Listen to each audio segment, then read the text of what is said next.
In the year 2061, when Japan had collapsed due to economic policies and an aging population, Japan had become a fat piece of meat for capitalist countries. They scrambled and tore each other apart to seize control of Japan. Humanoid weapons called ami were brought into the war. Japan's situation became worse than ever. This is Shiba. He and his group of friends had found the remains of an ami. The group quickly took anything still usable and then left. They discussed how to use the parts for various purposes. But Shiba, who had taken the most, did not reveal anything. After that, Shiba was dropped off in front of his house. Just as the group heard about a scuffle between some Japanese people and foreign soldiers, Shiba didn't care and walked into the house. Because in this era, being born Japanese was no different from being Jewish. They were looked down on. And even with talent or money, it was still difficult to find a job. Shiba asked himself what the point of living was. Feeling disheartened, Shiba went up the mountain again to look for something. This time, he went alone without inviting the other three, because he didn't know their names or where they lived. He only knew them through a group of robot enthusiasts. For him, having a relationship like that was good enough. Shiba then went to retrieve the parts from the ami he had hidden earlier. He wandered around until evening before going home. At that moment, he heard someone crying for help. Curious and afraid, Shiba pulled out his military shovel and slowly approached the source of the sound. Behind the leaves was a box. It made a sound and introduced itself as Guy, an artificial intelligence with its own consciousness and life. Shiba didn't want to get involved in trouble, so he was about to leave. But Guy guessed his thoughts, scolded him, and even knew that he had hidden the communicator from the ami. Guy begged Shiba to save it because its battery was running low. Then it suddenly told him to run because someone was coming. A military vehicle then approached. They found Shiba and questioned what he was doing at this hour. Shiba calmly replied that he was camping. They didn't believe him, since this was a site where an ami had fallen after a battle, and they had detected equipment theft. Two soldiers asked to check Shiba's ID. He was an orphan living off his inheritance and government support. Even with a clean record, they still pinned him down and checked his backpack. When they found nothing, they let him go. Once things settled, Shiba returned to get Guy and brought it to an abandoned factory. This place had already been secretly claimed by him, and behind the security door was an ami. He began charging Guy's battery. The AI was curious, had he assembled the ami alone? He told the story of how he had discovered the factory, like it was some kind of ruin. When he went inside to check, the tools were still there. It had taken Shiba quite a bit of time to unlock the secret room, and when he opened it, the ami was already lying inside. However, the thing had a strange structure as it was missing the central control device. Shiba had been studying it up until now. It was the only joy he had left in this fragmented world. Guy expressed admiration for Shiba's passion. Suddenly, it asked a question that Shiba had never thought of before. What would he do after the ami was up and running?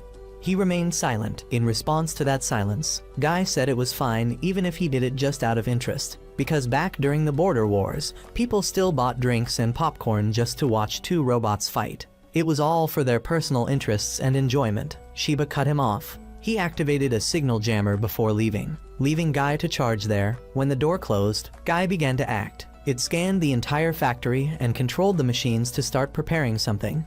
It had been 3 days since Shiba had left. The continuous rain made him very anxious.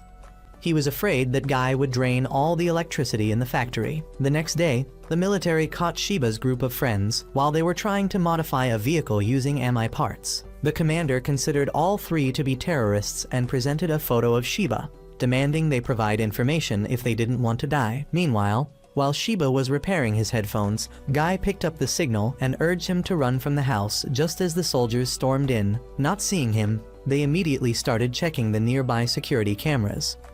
Shiba ran to the factory and saw that the ami had been completed by Guy.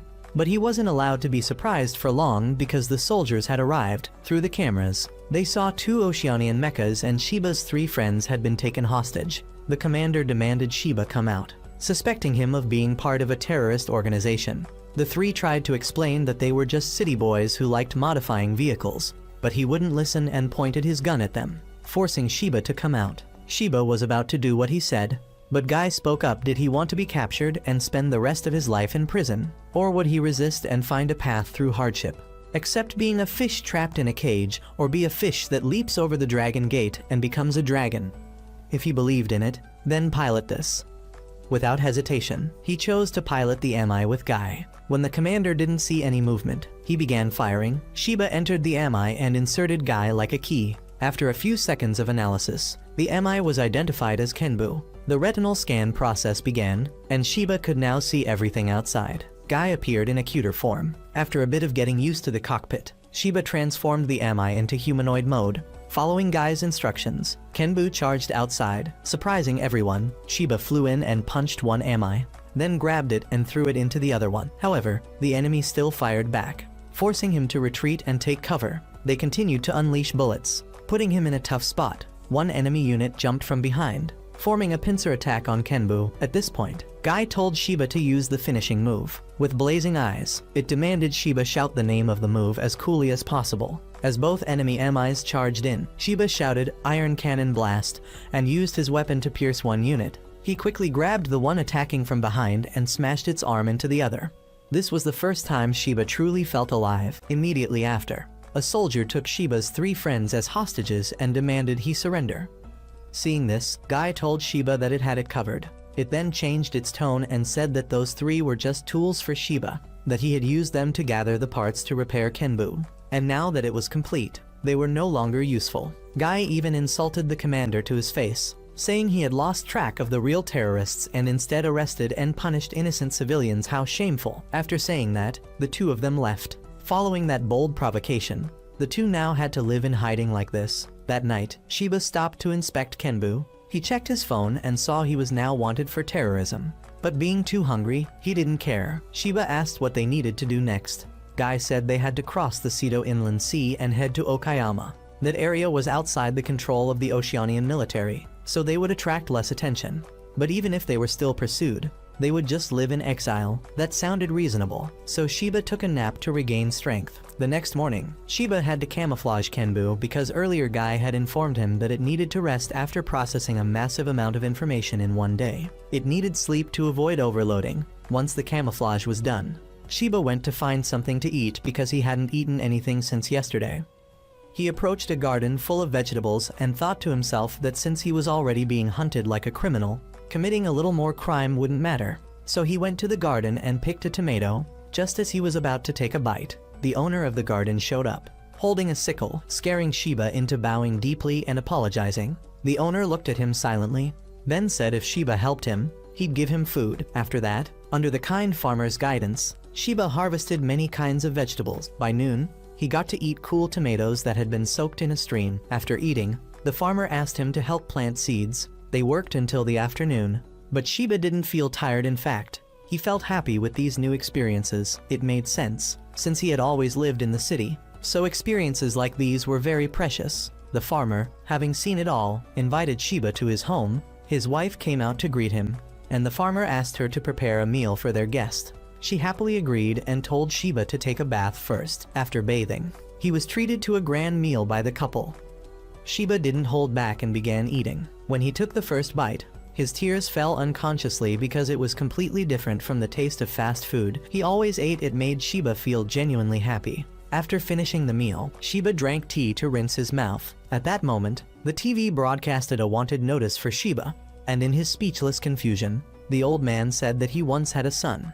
But unfortunately, he died while participating in the border war. The 2 of them had promised each other to go fishing together when he returned, but it seemed that would never happen. That boat had been left unused until now. The old man said that if Shiba needed it, he would give it to him. He knew clearly that Shiba wasn't a terrorist, because no terrorist would bow down and apologize so meekly in the field after getting caught stealing food. On the contrary, Shiba even helped him tend the garden. The old man said that in such chaotic times, one must not lose faith in people, so he would give Shiba that trust. He also assured him that as long as Shiba stayed here, nothing would happen to him. Emotions surged in Shiba upon hearing those words. He kept thanking them. To dispel the awkward feeling, the old woman said she'd go check if Shiba's laundry was done. Shiba offered to help, and just then the doorbell rang. The old man told Shiba to hide, then stepped out to meet the town's police chief, who had come to check if any terrorists were hiding here.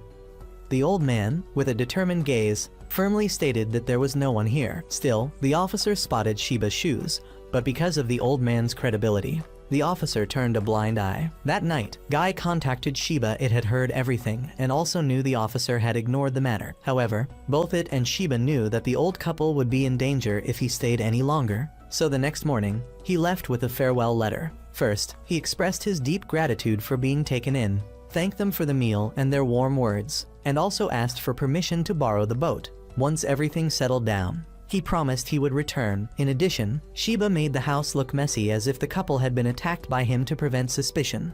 Then Shiba connected the boat to Guy, and the two began their journey. Even so, Shiba still felt uneasy as more and more crimes were piled onto him, things he hadn't even done. Guy confidently said it was fine. No matter how many crimes were blamed on him, as long as the truth came out, it would be resolved. Hearing that, Shiba felt relieved and departed. Guy informed him that in just a few minutes, they would reach the other shore. But ahead was the border war zone, a brutal battlefield. Before they could prepare, Guy announced they were surrounded by Asian military forces who had set up an interception formation. Guy scanned the entire battlefield and confirmed there were at least 12 enemy matches. It was too late to flee, so the only option was to charge forward. Guy said that Shiba had already taken down Oceania if he defeated Asia too. He'd be a hero, though it wasn't what Shiba wanted. The chance to fight fired him up. As the Asian forces opened fire, Kenbu leaped into the air, landing on a broken bridge nearby as calculated by Guy. The two pressed forward. Kenbu charged and took down one Ami, and Shiba used it as a shield, pushing both into the water. The thrill surged through Shiba, and he charged forward again, taking out two more Amis. The enemy commander was astonished by Kenbu's agile movements. Guy identified 4 enemies firing from a distance. Kenbu dashed over, kicked 2 away, and grabbed a rifle to shoot at another charging Ami. But the weapon required identity verification and couldn't be used. No problem, Shiba slammed the rifle's handle into the Ami's head. However, more reinforcements arrived, and they were surrounded on 4 sides. Guy calculated an escape route. It detected a high-capacity battery nearby. If ignited, it would explode. Taking advantage of the enemy's gunfire, Shiba had Kenbu throw several battery packs into the rain of bullets, triggering a massive explosion. Using the fire as cover, the two of them made a break for it. However, the Asian forces continued firing, hitting Kenbu's leg and immobilizing it. They quickly surrounded and restrained Shiba, then unleashed a hail of bullets on the cockpit to destroy it and kill him. But Kenbu was too tough for the first barrage to break through. The commanding officer continued to order fire until Shiba was killed. But just as they were about to shoot again, a sniper from afar took down one of the Ami. The Asian army immediately became alert. But the distance across the mountain range had completely locked their targeting. Each bullet fired took down one Ami, and once all had fallen, the pilot from the other side contacted Shiba, providing him with a location he needed to go to and giving him a password. Then, that pilot fired 2 smoke rounds to create a chance for Kenbu to escape. These were special interference smokes, making it impossible for the Asian army to track Shiba's position. After that, Shiba met his rescuer, thanked him, and introduced himself, also introducing Guy. However, Guy showed irritation upon seeing that there was another AI similar to it here. The other pilot's AI also greeted them. The 4 then boarded a transport vehicle and departed. The other AI introduced itself as K, and the pilot was Gashin. Guy began scanning the surroundings to determine where they were going, and K explained that this road was built before the border war. It was a leftover from a highway project, privately funded and constructed in secret, so the enemy wouldn't know about it, and they could travel safely. Then it was Shiba's turn to ask who Gashin was. With a curt and reserved demeanor, Gashin explained that the Japanese were piloting AIMA and forming their own army with the aim of restoring Japan. Gashin called their organization Yatagarasu. Guy remarked that Shiba had encountered real terrorists. Shiba was then taken to Yada's camp, where he met the maintenance workers. Though they called him weak and effeminate, they still agreed to repair Kenbu. Then another person arrived, introducing herself as Risa. She led him to meet the captain of Yada's 2nd unit, Kumai. After a brief introduction, Kumai asked Shiba a few questions that sounded like an interrogation, asking whether he had comrades or assembled Kenbu himself, and even asking if Guy was programmed by Shiba. Although a bit taken aback by these questions, Shiba calmly answered. He found Kenbu already assembled and just set it up and repaired it, not even knowing if it would work. As for Guy, he found it in the forest, and it happened to activate when he inserted it. After some discussion, Kumai declared that Kenbu was Yada's property. It had a pair of sibling units designed based on the concept from an Ami named Johan, currently operated by Gashin. Kamui added that the reason Shiba couldn't activate it the first time he saw it was due to a missing part. which was supposed to be delivered to Kenbu, but the pilot and AI transporting it were attacked, resulting in Kenbu remaining dormant until Shiba came along. After all that, Guy angrily asked if Yada was planning to take Kenbu back. However, Kamui said that would be too unfair to Shiba. So the second unit captain offered him a better deal: join them. They weren't terrorists like the news claimed. They were a revolutionary army, not extreme in their actions, thus not terrorists. Moreover, since Shiba could repair and fight with Kenbu, they saw him as a good fit. Shiba hesitated, knowing that joining them would mean he'd have to kill people. Gashin got angry, saying Kenbu wasn't a toy, it was a weapon of war. He then showed Shiba a video of many Japanese civilians being massacred, and pointed out that Shiba held in his hands the power to save them, yet still hesitated like a coward. Seeing Shiba's unconvincing face made Gashin storm out in anger. Kamui asked Shiba to forgive him, explaining that Gashin's father had once had the determination to restore Japan, but he died before fulfilling that goal. Gashin's rough attitude came from his desire to realize his father's will as soon as possible. Returning to Shiba's decision, Kamui said it was fine, even if he refused they could help him regain his citizenship, return to a normal life, live under a different name and identity, in exchange for returning Kenbu. After hearing all the terms, Shiba went silent, then said he would think it over. He went outside and sat alone. At that moment, Risa came to talk with him. Shiba asked why she had joined the Revolutionary Army. She told him that she once had a family, but they all died in a traffic accident, and the vehicle responsible was a military transport from the Asian army.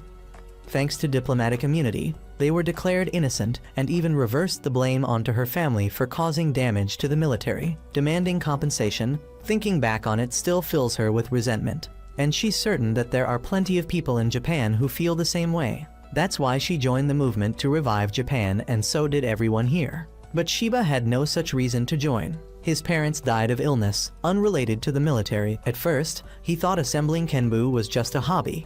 But when fighting alongside Kenbu and Guy, the feeling of metal clashing made his body surge with excitement. However, when he faced death up close, he was overwhelmed with fear and withdrew into himself when recalling that moment. Then, a gentle touch of reassurance came from Risa. She honestly admitted that she had been sent to persuade him to join Yada. But she reflected that if her own little brother were in the same position, she wouldn't be able to encourage him. Either she would have told him to run far away and live a peaceful life. She wanted Shiba to value himself more. How can a person be happy if there's no one by their side? Remembering everything he had been through and the elderly couple, he finally made his decision. That night, Kumai reported that headquarters had informed them the Asian military had increased security after they rescued Kenbu, so they would temporarily halt the plan to cut off enemy supply lines and return to headquarters. As for Shiba, Risa wasn't sure if he would join, while Gashi remained annoyed at his weakness. The next day, Gashi woke him up for training. He showed Shiba the list of drills they had to complete that day and didn't give him a chance to refuse. He just started the session, forcing Shiba to follow along. Meanwhile, Guy was being shown the accessories that would be equipped on Kenbu by Risa. That afternoon, Shiba was exhausted from training, and Gashi told him that this was only the beginning before leaving.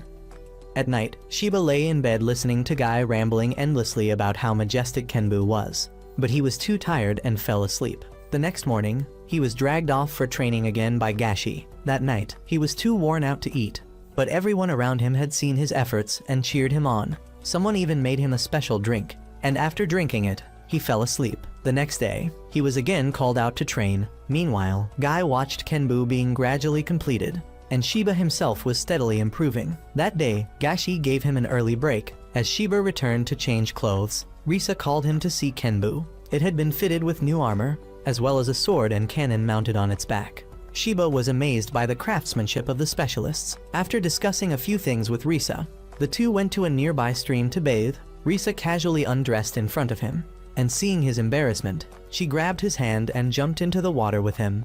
The cold stream washed away his worries. After that, they talked. Risa told him that the day after tomorrow, they would leave this place and head to Hiroshima, and asked if he had made up his mind. Shiba said he was still afraid of fighting, but after spending time with everyone, he realized they weren't bad people, so he would go with them. He wanted to learn and fight alongside Kenbu. Risa was overjoyed and patted his head. That night, he told Guy about his decision. Guy said he would always support Shiba because Shiba had saved him. Risa reported Shiba's choice to Kamui. The next day, Guy and Shiba tested the new Kenbu. thanks to the upgrades and maintenance. It moved faster and more agile than before. With one slash, it sliced cleanly through a large boulder. After the trial run, Shiba got down from Kenbu and met Gashi. He expressed his amazement at the upgrades, and then Gashi took over piloting it. Gashi needed to familiarize himself with Kenbu in case Shiba died, and Shiba should do the same. Then the two had a practice match using each other's AI, and Gashi's unit, named Johan, was guided by the AI K. Their friendly match was evenly matched. Even though Guy talked too much and annoyed Gashi, he calmly dodged every blast from Shiba. K calmly advised Shiba to switch weapons more flexibly when his opponent had figured out how to counter him. But Shiba was worried that if he fought too seriously, Kenbu would get scratched. While he was distracted, Gashi quickly closed in, and K instantly told Shiba to switch to a shield to defend himself. Right after that, he pulled out a short dagger and struck away Kenbu's weapon, then pointed his gun at it. But Gashi managed to grab another weapon and slashed Johan's shoulder. The result of the battle was a draw, and Gashi also acknowledged Shiba as a pilot. At that exact moment, the camp was attacked again. They were being approached by a black AI. It targeted the transport vehicles carrying AIMA parts and began smashing them. Once finished, it turned its attention to the rebel forces. Just as its massive arm was about to strike down, Kenbu blocked it, and the two began fighting. Guy took note of the AIMA's arm, which was emitting heat. There was no data available on this thing, so they had to be extremely cautious. At the right moment, Sister Risa arrived to assist. She had only managed to fire a few shots before the AI instantly teleported in front of her and killed her with a single blow. Her sudden death left Shiba in shock and unable to react. Guy called for him to return immediately to avoid another strike from the black AI. Kamui contacted them, asking both of them to buy time so he could evacuate everyone. Meanwhile, Gashi, upon realizing that this was the AI that had killed his father, launched an attack despite K's attempts to stop him. At the same time, his memories surged back on that day. Gashi had asked his father to let him pilot Johan instead of the training mech. His father had agreed since there was no sign of danger. But shortly after he left, an emergency alert came in saying that a black AI had attacked his father's team. When Gashi ran to find him, he saw that the AI had already killed his father. Gashi, filled with rage, swore to avenge his father. K told him to calm down because his vitals were unstable and that he wouldn't be able to control Johan properly. The black AI swung its weapon at Gashi, and Kenbu quickly rushed in to save him. However, Gashin was still in an unstable emotional state and told Shiba to get lost. At this moment, Kamui contacted him and urged him to cooperate to defeat the AI if both of them lost. Everyone here would die. K also tried to calm him down to stabilize his vitals. The problem was that both eyes, Guy and K, had no data at all on this AI to formulate a combat strategy. The only information they had was that this AI attacked every location it passed. Both the Asian and North American armies had taken heavy damage from it. They called it Ghost. Ghost launched the first attack with a powerful lightning-fast strike that pushed Kenbu back, followed by a combo of continuous blows against Shiba. Gashi provided cover fire. Ghost jumped backward and used a weapon from the rebel army to attack. This shocked Shiba, as it was able to use the weapon without identity verification. K explained that this was what made Ghost so dangerous. In the battle against Gashi's father, Ghost had lost one of its arms, then took the arm from another AI and made it its own. Ghost kept moving despite being targeted by Johan's aim. Kenbu rushed in to stop it. Gashi got angry and told Shiba to get out of his firing line. Guy retorted that if that's the case, then he better stop missing his shots. Although they argued, they still coordinated well, attacking while retreating and frustrating Ghost. At that moment, Mizuki from the maintenance team called in to deliver weapons. Gashi locked onto the target and fired a flash round at Ghost, then ran with Shiba to the designated location. Ghost detected them and immediately gave chase. When both retrieved their weapons, Ghost also arrived, all three readied for combat. Ghost launched the first attack, but Kenbu's heated blade blocked it. Johan provided cover fire. Ghost blocked the shots and accelerated toward Johan. Kenbu ran in to help, but was met with Ghost throwing Johan at him. However, Guy had anticipated this and leapt high into the air. Kenbu switched to a firearm and fired downward. As Ghost blocked with its arm, Shiba had already reached it, severing one arm and pinning it down with a stab to the leg. The rest was up to Johan. Gashin switched to armor-piercing rounds and kept firing at Ghost's head. However, even without a head, it was still able to move. It jumped behind Kenbu and pushed him into Johan, pinning them both to the ground. Then Ghost activated its internal reactor to self-destruct with both of them. The temperature kept rising, and Ghost turned from black to red. Neither Shiba nor Gashi could escape, and they both resigned themselves to their fate. Just then, Kamui brought in artillery support to attack Ghost. He ordered them to aim at its joints. Once they were loosened, Kenbu and Johan broke free and ran for cover. Both waited for Ghost to explode, but it just kept heating up with no sign of an actual detonation. That afternoon, Kamui called the two of them. He informed them that since they had suffered heavy losses in both personnel and weapons, he would return to headquarters first to report the situation. The task of cleaning up the battlefield would be entrusted to Gashi and Shiba. They needed to finish before the Asian army arrived. When there was no longer any heat signal, Gashi and Shira went up to search the area. While scanning for heat signatures, Shiba found the necklace that Risa used to wear. He went down to pick it up and burst into tears for her. That night, just as Gashi had predicted, the Asian army arrived, especially that red-haired man. He had the ability to simulate an entire battle just by looking at its traces. He was surprised by Shira's progress in combat and became even more eager to meet him after sensing that he had defeated Ghost. Shira was still devastated over Risa's death, and Gashi could understand because he had been through it before. The red-haired man from the Asian military had gathered information about all three MI units and recreated them. Kenbu was the original unit, Johan was a sniper type, and Ghost still had no data available. The redhead could devise countermeasures for all three. He knew that Ghost had removed its limiters to reach such incredible strength. Perhaps the AI inside had evolved on its own.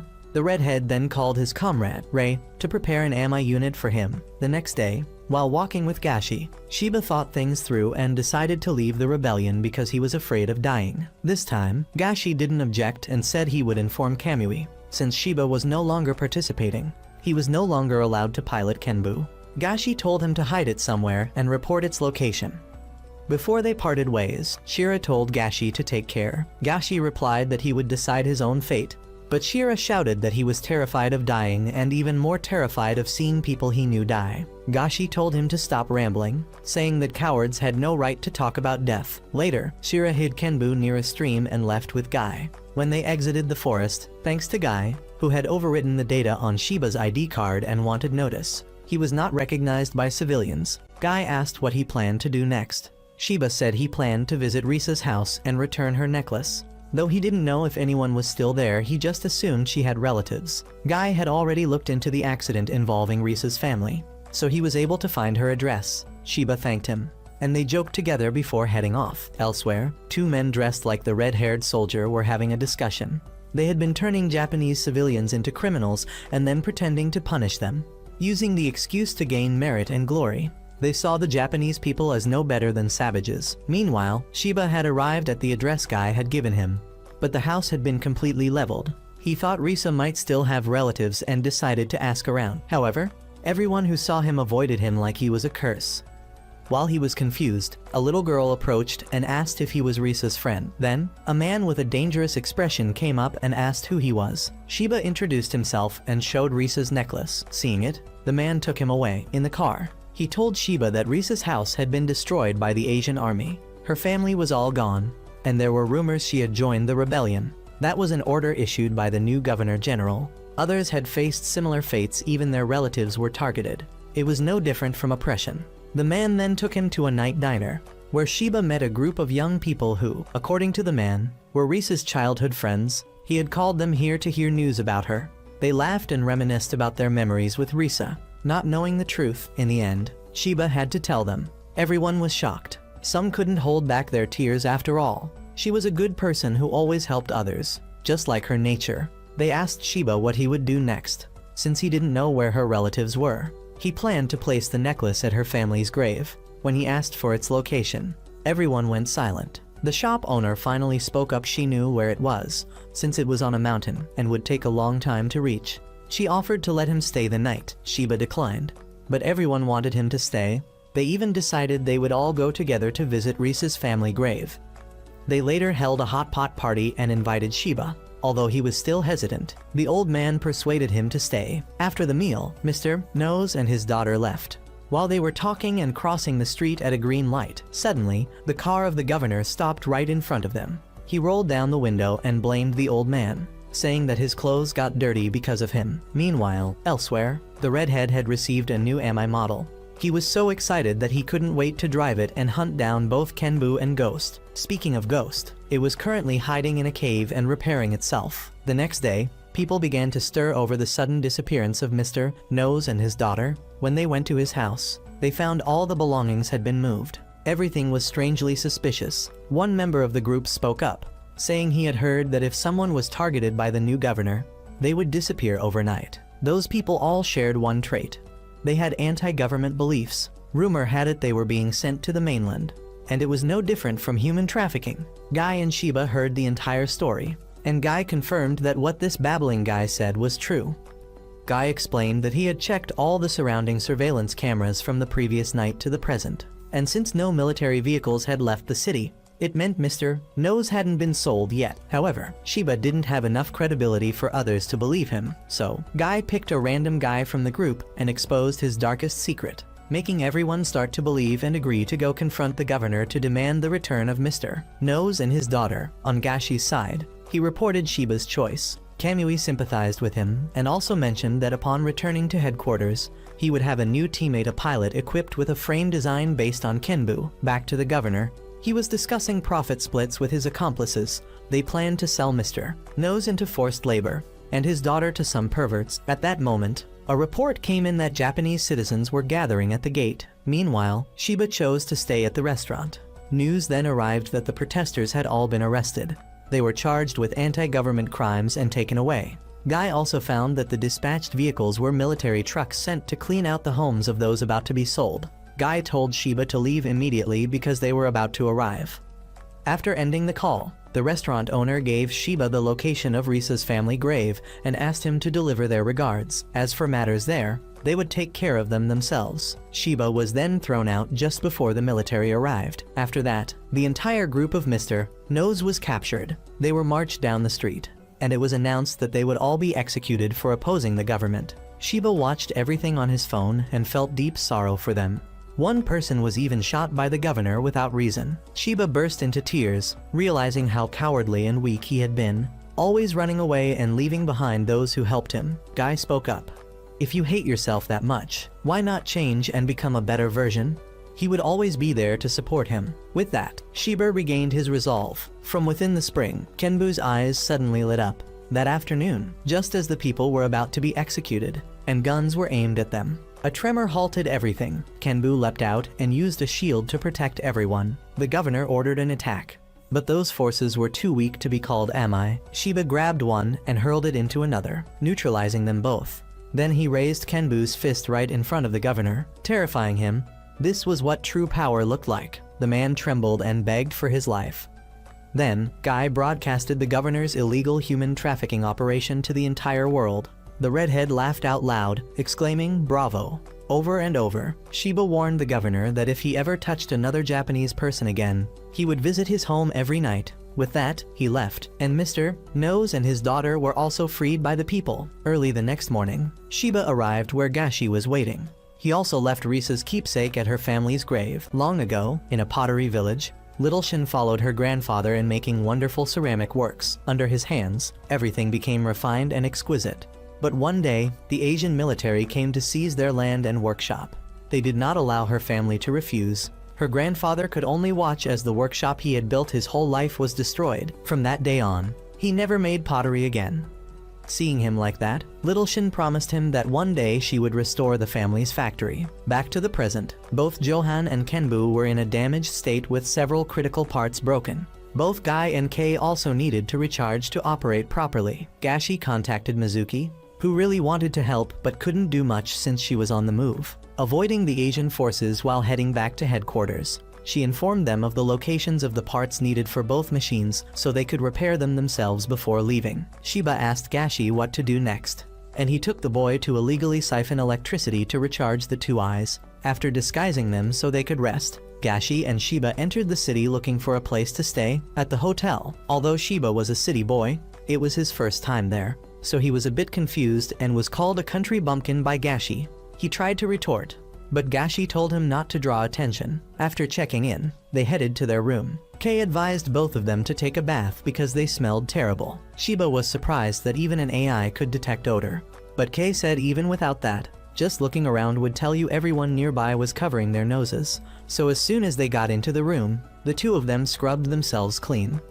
After bathing, they went to eat together. Gashi received a message from Mizuki that the parts had been delivered, so they would begin repairs tomorrow. Hearing that, Shiba happily started eating. He noticed Gashi didn't eat vegetables and asked about it. Kei explained that Gashi was a very picky eater, so Shiba teased him, only to be glared at. Shiba apologized, saying he didn't know Gashi didn't like that kind of joke. He had never had friends before, so he didn't know how to communicate well. Kei and Guy told him not to worry, saying Gashi was just trying to act tough to hide how fragile he really was. The three of them then started arguing. Meanwhile, the European military, after hearing Shiba's provocative speech and receiving a significant blow to both the economy and reputation of Asia, began military preparations to confront him. The commander hoped that the flower of war would bloom here in blood and gunpowder. The next day, Gashi and Shiba set out to collect the parts. On the bus, Gashi told Shiba to look down at the Japanese city, now under domination, with its people suffering oppression and poverty. He said that one day he would reclaim this place.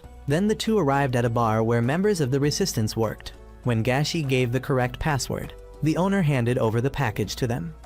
The owner, having heard Shiba's speech, also placed his hopes on him. Not long after they left, while the two were talking about responsibility, an explosion suddenly occurred in the distance at the port. The European army boldly launched an attack on the Asian zone. The Asians retaliated, but not significantly. Gashi and Shiba blended in with the evacuating crowd to observe the situation. Meanwhile, the Oceanic army fired indiscriminately, not caring about civilians. The two boys arrived at the evacuation center. Gashi saw that the situation was dire for the Asian side, and they might stop evacuating civilians and focus on defense instead. Shiba couldn't accept that and wanted to do something. Guy responded to his desire by deciding to hack into civilian devices to guide the evacuation. Kei and Guy then hacked all the city's display screens and began directing people to safe route. However, it still wouldn't be fast enough because the Oceanic army was advancing too quickly. Shiba wanted to use Kenbu for support, but Gashi said that by the time they went to get it and came back, everyone would already be dead.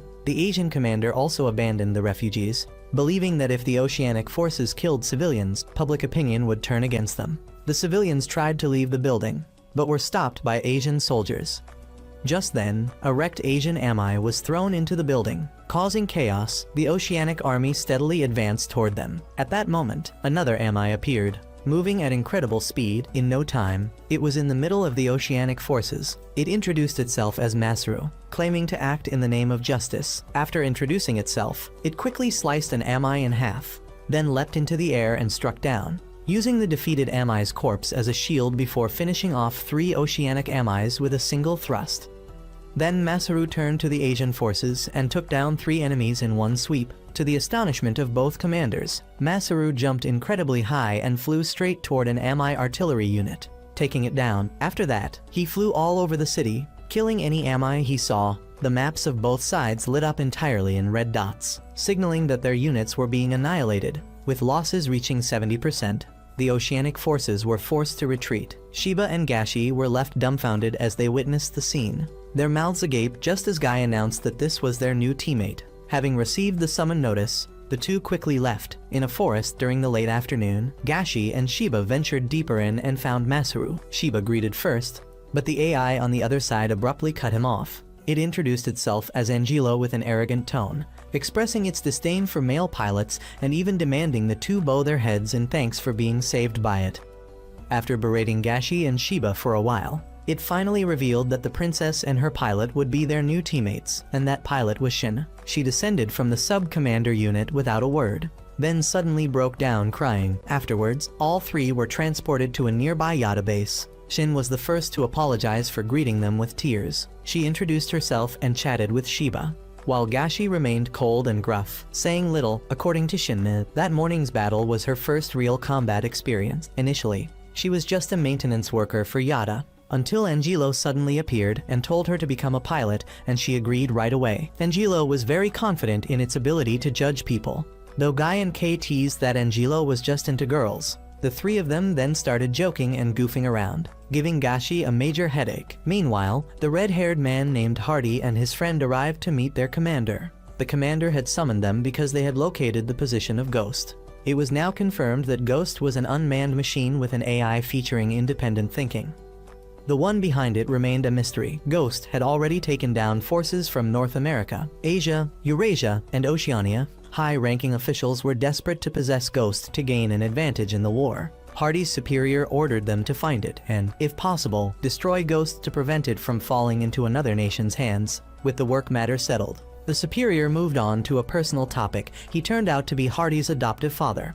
He asked his son to come home during the holidays since his mother missed him very much. Hardy agreed and left. However, while in the car, his friend knew well that Hardy would likely bury himself in work during the holidays. Hardy just had too many things he needed to accomplish. Afterward, Hardy dropped by his favorite bakery.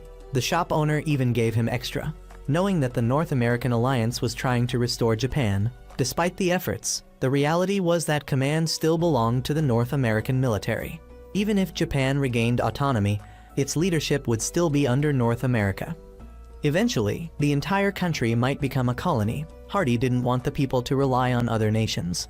They had to rise up and reclaim what belonged to them. After eating the pastries, the two continued on their way. Hardy opened up not that he didn't want to go home, but because he was adopted, and so were the other kids in the household. He couldn't fit in with them. He could hardly find anything that excited him until his father brought him into the military environment. The first time he saw an ami, he knew the military was his path. By the time he finished his story, the two had arrived at their mission area. Back to Shiba's group, they had arrived at a luxury hotel to rest. Only now did Shiba raise the question of why their three amis were so different from the ones in the military. Angelo explained that there was a company called Brenzon, which supported resistance groups from Japan. Officially, its headquarters were in Europe, but it was just a shell company. No one knew if the company had any sinister goals, but so far, everything was fine. As for eyes like them, they were configured by an external agency called ILS, short for Intelligence Learning System, an autonomous learning system. Guy seemed to be a special case. Although he shared the same codebase with Kay and Angelo, he was sent to the oceanic region by someone. In any case, they were still considered siblings. When they returned to the room, Shiba asked Guy if he wondered why he was sent there. But Guy didn't care because he liked the current situation. Back to Hardy's location, he met two people, Roger and Sophie, who would assist him in eliminating Ghost. However, Sophie voiced her opposition to this mission because she believed that piloting AMI manually was less safe than using unmanned AMI units. Hardy explained to his subordinates that if they used unmanned units, they would need an entire platoon. And since the Asian and Oceanian forces were still looming threats, they couldn't do that. Therefore, Hardy had gathered elite individuals to capture Ghost, and being chosen meant she was highly skilled. Now, they just had to follow his orders and Ghost would be no different from a regular AMI. If they didn't obey, then he wasn't sure. The next day, Shiba's group continued their journey to headquarters. Meanwhile, in the sky, Hardy's team was also beginning their operation. Ghost sensed all four of them from the cave and immediately leaped to the surface. Hardy landed right where it appeared. Ghost made the first move, rushing to attack. Hardy ordered the team to split up and strike from multiple directions. This tactic proved effective as Ghost was struggling. It had never fought against a team made entirely of manned machines. They needed to destroy it before Ghost adapted to this new combat style. However, it was too late. Ghost focused solely on Hardy's teammate, forcing Hardy to retreat in difficulty. When Roger tried to help, Ghost intercepted the attack and threw Hardy's friend at him. The military fired missiles from the outside, but Ghost emitted a jamming signal that diverted their trajectory. Roger continued attacking and was caught by Ghost. A third arm sprouted from Ghost's back. The black man was forced to sacrifice one arm to escape. Ghost had now fully adapted to Hardy's tactics and was preparing to crush him. Suddenly, Guy sensed that same killing intent again. Besides Shiba, the other two and the AI couldn't sense anything. Guy thought it was just him and ignored it. Back to Ghost. It used chain-tipped fingers to directly attack the pilots inside the aircraft. And then, while Roger was off guard, one of the fingers killed him from the inside. Unable to grieve for long, Hardy quickly calculated a new attack strategy. He and the other two charged in. Sophie and the other teammate advanced ahead to distract Ghost, but both were bound by threads it had laid underground. Despite this, Hardy kept advancing. When Ghost fired, he dodged by leaning his body and then leapt backward to shoot at its arm joints, but it blocked the shot and tried to counterattack. Suddenly, a bullet dislocated its leg joint. It came from Roger. Though he had died, the AI was still active and completed the mission. Hardy then finished it with a bullet straight through its chest. It collapsed. However, just seconds later, it escaped with a military aircraft. Hardy, furious, swore he would kill it. As for Shiba's group, they arrived at headquarters and met Yudu, the representative of Yada. He was glad the three arrived safely, but said there was already work waiting for them. Someone wanted to meet them. a mediator between the Brenzon company and their organization. He introduced himself as Gobel. Gobel proposed a business partnership based on war. Everyone sat down to talk. Gobel cheerfully expressed his desire for long-term cooperation so long as there was war. His company would have business. He was also generous with funding when needed. Furthermore, Gobel brought many new upgrades for Amai. He then led them to see a pair of armored grenade launchers for Johan and many other items for Kenbu and Masaru. Later, Yudu received a call and took Shiba's group with him. They arrived at a village deep in the forest. Then the whole group entered the house of a man named Yuyuji, a longtime real estate agent who was currently living temporarily in this village. He showed them his family genealogy data. Currently, 9 people lived there, but a week ago, they had lost access to electricity and water. While they were listening, a little girl suddenly ran over and hugged Gashi, calling him Dad. Surprising everyone, Yuyuji asked for their understanding, saying the girl had lost her father at a young age.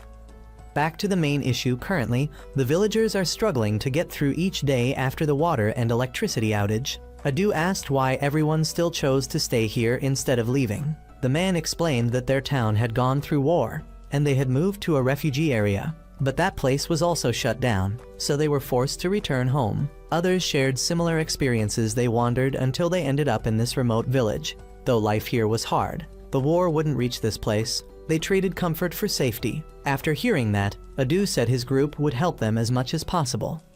That evening, everyone set up camp to stay. Shiba expressed his admiration for Adu's kindness. Gashi said Yada was not just a rebel force, they also helped fellow citizens in need. What was truly needed to rebuild the country was to earn the people's trust. The next day, it started raining. Everyone gathered to discuss how to resolve the village's problems. To ensure the villagers' living conditions, they needed to fix the water, electricity, and food issues. Kanui suggested drilling a well, building a water wheel to generate electricity, and cultivating farmland. Everyone started working. Shiba and a few others went to loot machinery from old cars. Meanwhile, Adu asked Gobel to sponsor a few items. Gobel agreed, since it still made money. Everyone worked busily. Some built houses, some dug the well, and some worked the farmland. By the afternoon, they all sat down to eat together. Watching the children smile gave Shiba peace of mind. The next day, everyone resumed their work. While stacking wood, Shiba was called by Shin to go somewhere. The two went to a tent up in the mountains, where there was a kiln. She wanted to repair it. If successful, they could make bread, pizza, and even pottery. Shin also shared that her family had a pottery tradition. Hearing that, Shiba offered to help her. The two began restoring the kiln. While working, 2 children came by. Curious, so Shin invited them to join. Day by day, as everyone progressed with their own work, Shiba's group also finished restoring the kiln. They tested it. With Shin's guidance, Shiba and the 2 kids made many items like cups and plates. They only needed to fire and glaze them, and they'd be ready to use. Meanwhile, Gashi's side had received the necessary equipment, and all that was left was for the well to bring up water. The water wheel also started spinning to generate electricity. However, Guy said this alone wouldn't be enough for everyone's needs. Gashi's team also faced a problem. They hit a hard rock layer. Kay scanned the area and estimated the rock was 2 meters thick, which would be difficult to break through. But if they could manage, Angelo said water would come out about 100 liters a day, enough for the villagers. Mizuka proposed a method to handle it. Over the next few days, everyone kept working. The water wheel was upgraded to generate more electricity. But Guy still only rated the power supply as barely enough. Then Kay called the 2 over to the well. Mizuka had designed a device that combined a laser with a piercing rod. First, they would use the laser to melt through the rock, then shoot the rod to break it. Since the idea was Guy's, she forced Shiba to do it, saying if he didn't, she'd be mad. With no other choice, he stepped up. Under guidance from the 3 eyes, Shiba aimed the lasers into position. Now all that was left was to pull the lever. But Guy said he had to shout the skill name first. Humoring her, Shiba yelled, "Ultra Drill Breaker," and pulled the lever. Soon after, water from the underground spring started gushing out. They used the water pressure to accelerate the water wheel's spin, producing a stable supply of electricity. The lights came on. Things were gradually improving. The villagers bowed their heads in gratitude. After the trip, Shiba, Gashi, and Shin were sent on another mission to buy supplies for the Yada members. They had to do it secretly. Looking at the long list, Shiba had no idea when they'd finished. Just then, an acquaintance recognized Gashi. It was Yuyu. The whole group sat down to talk at the park. Shiba didn't expect Gashi to have a brother. This was also the first time he had seen him smile like that. Kei told the two of them more about Yu. Yu used to work at the Yada headquarters together with Kei's parents, but after both of them died fighting against the Asian army, Gashi's father adopted Yu, and Gashi cherished him like a real older brother. When Yu suddenly left the organization, it deeply saddened Gashi for a long time. After some heartfelt conversation, it was time for Yu to leave. The two exchanged contact information, and then Yu left first. When Gashi returned to the headquarters, he took out a photo of himself with his father and Yu. Some old memories resurfaced. There was a time when the two of them accidentally got lost in the mountains. Gashi was very scared, but Yu reassured him. Even though they weren't blood related, Yu always protected Gashi. Those were memories Gashi could never forget. The next day, Shiba's team tested new equipment. While checking that everything was in order, Gashi received a message from Yu. He was overjoyed, that is, until Yu invited both Shiba and Shin as well. Yu brought all three of them to the Japanese city he had established. Everyone living there was Japanese. There wasn't a single person from the Asian Cooperative's territory. Although not officially recognized, the city had 3,482 residents, equivalent to a small town. All decisions were made by the Japanese themselves. But it didn't stop there. The district leader of this autonomous area was none other than Yu. Everyone adored him. The only thing he wanted was to see the carefree smiles of the children. He wanted to protect all of them. That was also why he left Yada, because his path and that of the organization differed. Managing this autonomous zone was extremely difficult, as he had to negotiate with the Asian army every day instead of fighting like Yada. He hoped that the city would expand even more in the future. Then, it was time. So Yu left the three of them to freely explore. They hadn't walked far before locals started giving them many gifts because they were Yu's acquaintances. Shiba and Shin went up a hill to enjoy the view of the city while Gashi went to meet his brother after the meeting. Yu didn't beat around the bush and got straight to the point. He wanted his little brother to leave Yada and join him in this city. He explained that due to the population cap, the number of residents couldn't increase. However, he could request the Asian army to make an exception for Gashi. He didn't want his brother to wield a gun anymore. He wanted him to live a peaceful life here. Gashi couldn't give an immediate answer and asked for time to think. He then returned to headquarters. While he was still thinking it over, Gobel approached him and revealed a harsh truth, because losing Gashi would negatively affect the company's profits. He claimed that Yu was a spy for the Asian army. Whether Gashi believed it or not was up to him. But Gobel emphasized that information is a commodity. Truth doesn't need to be adjusted. Besides, with a bit of reasoning, it was obvious. How could the Asian army allow Yu to establish such a large autonomous zone unless he was working for them? According to Gobel, in exchange for creating that city, Yu served them seizing land, leaking information, identifying rebel elements, bribery, and sometimes even blackmail. The older brother Gashi adored was protecting the Japanese by selling them out. If Gashi continued to stay in touch with Yu, it would only be a matter of time before Yada's information leaked completely. Losing one pilot was already a big loss for the company, let alone three. Gobel advised Gashi to think carefully to avoid unnecessary serious consequences. If he still didn't believe it, he could investigate. After hearing that, Gashi left. In a dark room, Gashi told Kei not to mention any of this to anyone. He remembered when he lost his father, he just sat there in silence, deep in thought, and it was Yu who came to comfort him. He couldn't believe his brother would do something like that, so the next day, Gashi secretly returned to the city to investigate. After only a few rounds, he noticed many things were off. Supplies, whether medical or daily necessities, were severely lacking. Locals constantly complained. As he went further, Gashi saw a vehicle belonging to the Asian army heading toward Yu's office. As expected, they were using the delivery of essential goods as leverage to pressure Yu into providing information, even though it clearly wasn't part of their agreement. He still had no choice but to comply. Gashi witnessed it all through the surveillance camera. After the Asian forces withdrew, Yu thought for a moment and then called Gashi. The two of them met outside the autonomous zone and headed to headquarters. There, Yu met Kamui and Adu. He revealed everything, how he had cooperated with the Asian forces to establish the autonomous zone, and how they were trying to extract information from him to plan the annihilation of Yada. He suspected that Asia might use the autonomous zone as a base, so he advised them to withdraw their troops from the area. After revealing everything, Yui returned before the Asians could grow suspicious. He declined Adu's invitation to stay, but unexpectedly, Yu's car wouldn't start. The maintenance crew checked and said it would take a full day to fix, so they suggested Yu spend the night there. With that, he no longer held back. In the dead of night, when everyone was fast asleep, Yui secretly copied Yada's data, but as he attempted to escape, Gashi intercepted him. The two brothers began to argue. Yui wanted to protect his people, unwilling to see them die, while Gashi couldn't afford to sacrifice his own organization. The argument escalated until Yui turned to leave. Gashi pointed a gun at his brother, but couldn't bring himself to pull the trigger. In the following days, the three pilots drifted across the sea to meet Taohoku, a rebel organization similar to theirs. The three pilots took a different route from Adu and Kumai. The day before, they had discussed their movement plans with Gobel.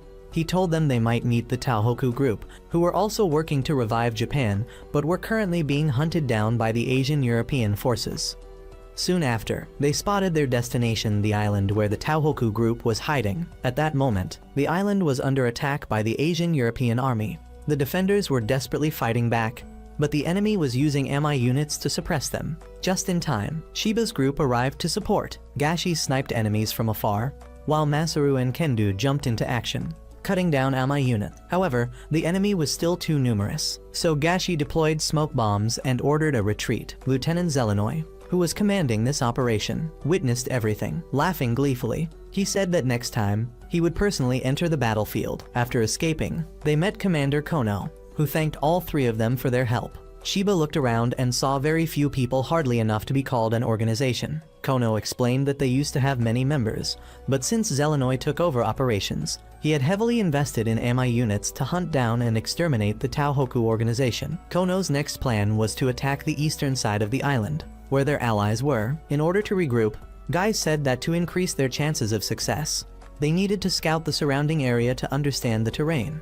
The three of them then split up for reconnaissance, each with an escort. When Shiba reached higher ground, he noticed strange beams of light. His escort explained they were enemy signal devices, deployed in large numbers. They didn't detect humans, only MI, and if a signal was turned off, it would trigger an enemy alert. Shiba observed them and thought he could make use of that. Meanwhile, Zelenoy was relaxing in a bath, enjoying himself before the battle. His secretary objected, questioning why he needed to personally appear when they already had victory in hand.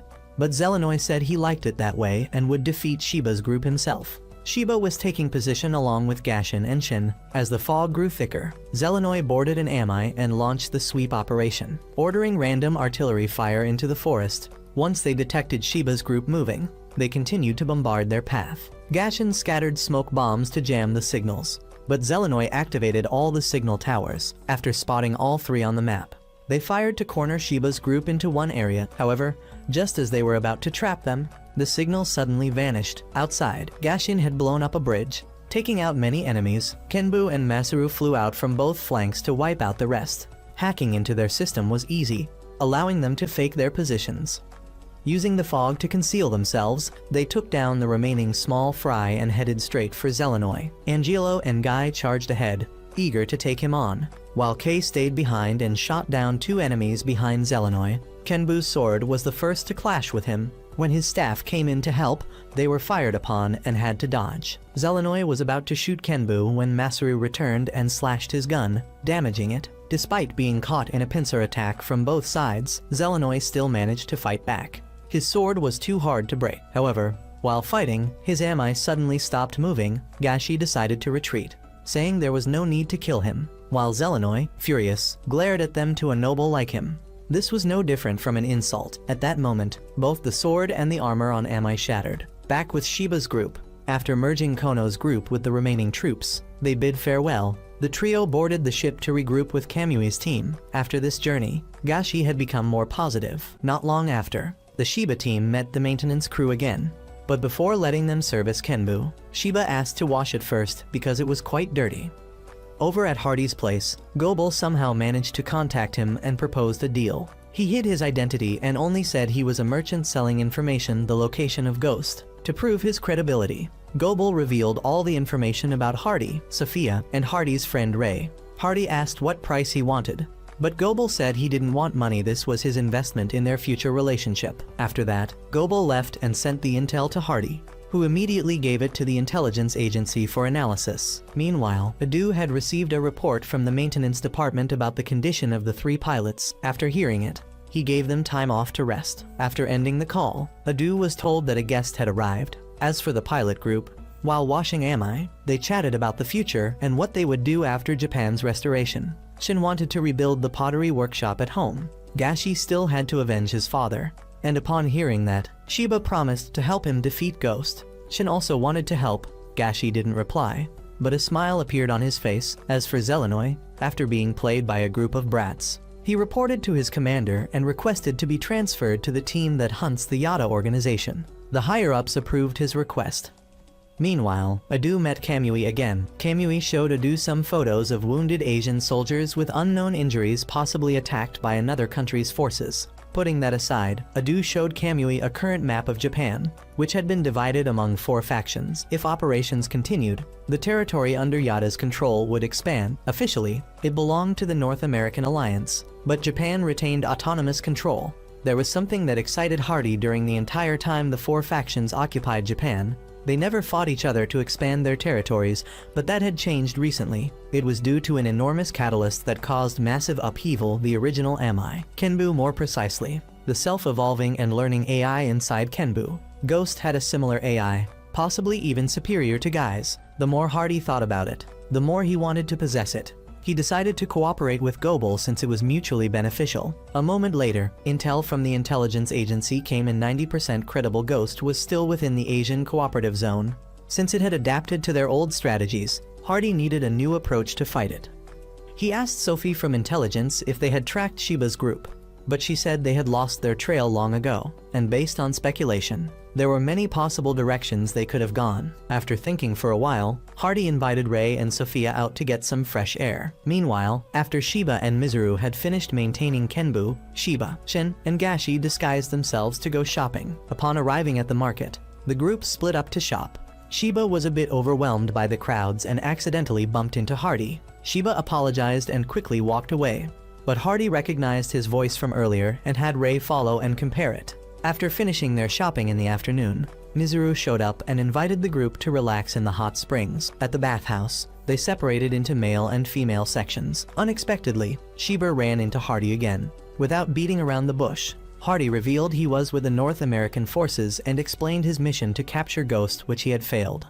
He then disclosed Ghost's current location, which struck a nerve with Gashi. Without letting them ask questions, Hardy left with Rei. On the women's side, Sophie also informed them of the same thing.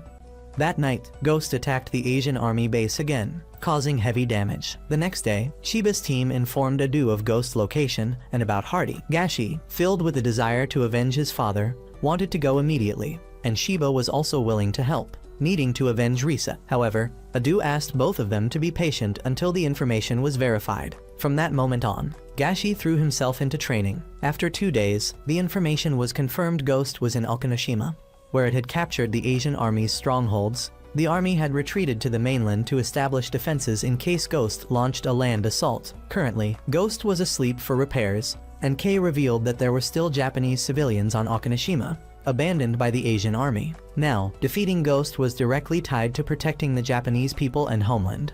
Adu then assigned the mission of saving the civilians and defeating Ghost to the 3 of them. The plan involved 2 teams.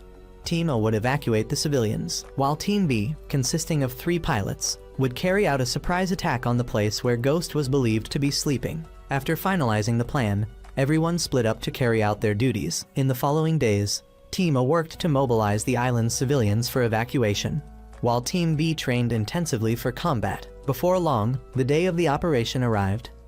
That night, many boats sailed to Okinoshima. Team A landed and began evacuating civilians onto the boats, while Team B advanced toward Ghost's location. Meanwhile, Hardy sat back to reap the benefits. Ghost had already awakened and began hunting down remnants of the Asian army, destroying 2 Amai and targeting the commander who had once fought Shiba. Just then, the trio arrived and launched an attack. Drawing it away, as expected, Ghost targeted Shin, knowing she was not yet used to its fighting style, and kept closing in on her. Kenbu rushed in to help, and Gashi ordered them to switch to strategy B.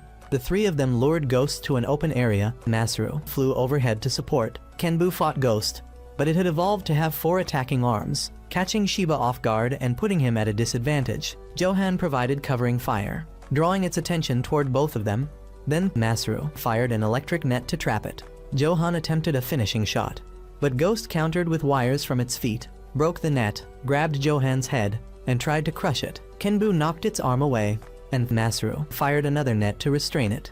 The three of them retreated to reassess. Ghost's power had evolved at an insane pace, its rapid development shocking them. Talking about evolution gave Shiba an idea. Ghost caught up from behind, and Shiba told Gashi to execute Strategy A. Kenbu lured it up the mountain. Guy located the ammunition storage and pulled it inside. As Masaru was already waiting at the front, Shin fired 2 layers of netting to pin it down inside the storage, and Guy sealed the door. From afar, Gashi took aim. The bullet hit the ammo cache, triggering a chain explosion that blew up the entire area. But before they could celebrate, Ghost stood motionless in the middle of the flames. Still, they didn't give up and charged again. However, Kenbu was punched away, as Masaru was tossed aside like a toy. Gashi called the two to fight together as they had trained. Hardy continued observing from afar. Whoever won, he would benefit. If Shiba won, the Ghost problem was solved. If Ghost won, he could collect Guy for research. Meanwhile, Team A successfully evacuated the civilians and even captured remnants of the Asian army. Back to the battle, the trio coordinated well. But even though it took damage, Ghost remained overwhelmingly strong. It flew in and destroyed Johan's rifle to stop his sniping. Guy suspected this was no longer just an autonomous AI, but piloted by someone. Despite their 3-on-1 fight, their winning odds were dropping fast. Just then, Kono called and ordered them to retreat, saying they had already accomplished half the mission. But Shiba refused, knowing Ghost would never let them go. He promised to return alive and asked his uncle not to worry. Hearing that, Kono agreed to send additional supplies. The trio resumed their assault. Ghost punched Kenbu away and slammed Masaru into the ground, then broke Masaru's arm and took Johan's leg. Shin barely managed to pull Gashi away, and the two successfully went into hiding. Kenbu was observing Ghost from a distance. They used a thermal camera and discovered that the energy source it used was located in its tail. This explained why it could take on all 3 of them without expending energy while they did. And that was its weakness. If it continued to maintain a high temperature without releasing internal heat, it would eventually overheat. The 3 then regrouped and shared energy with each other. Johan and Masaru transferred all of their energy to Kenbu so Shiba could take down Ghost. After that, Kenbu continued to fight Ghost. While the lieutenant and Johan got into attack positions, Shiba continued luring Ghost into the Asian military's Ami warehouse for an attack. It charged into the warehouse and then controlled the Amis to fire at Shiba. But Kenbu had already jumped out and detonated the warehouse. Of course, Ghost still stood tall. At this point, there was a notification that the two had reached their position. However, Kenbu was gradually losing ground. At this point, Guy had no choice but to break the limiter. This was the only way to defeat Ghost. Without hesitation, he agreed. Sure enough, after breaking the limiter, Kenbu became faster, and in an instant sliced off one of Ghost's arms. The two were now evenly matched. Kenbu lured Ghost into a burning area. Shiba and Guy coordinated to punch Ghost, giving it almost no chance to counter.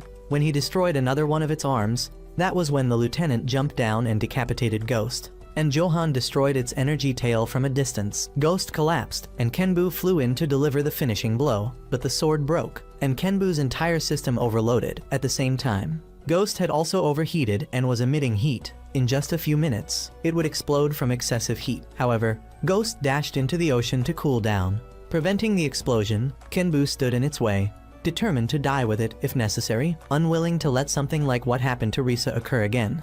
And to avenge Gashi's father, Shiba decided to sacrifice himself. He would die to protect everyone he loved. In those final moments, Shiba and Guy had one last conversation. No matter what, the two of them would go together to the ends of the earth. After saying that, Guy lost connection. Shiba thanked him for showing him that the world still held many beautiful things. Then both of them exploded along with Ghost. Team A had successfully evacuated the civilians. The atmosphere turned gloomy upon receiving a report that a pilot had lost signal. Adu was notified. When they went to check, there was nothing left, but they couldn't grieve for long, as there were still missions to complete. Shin and Gashi said goodbye to Shiba and moved on. Meanwhile, Hardy recovered a few fragments of Ghost. Even more shocking was that its AI remained intact. Part 1 of the anime ends here. Farewell.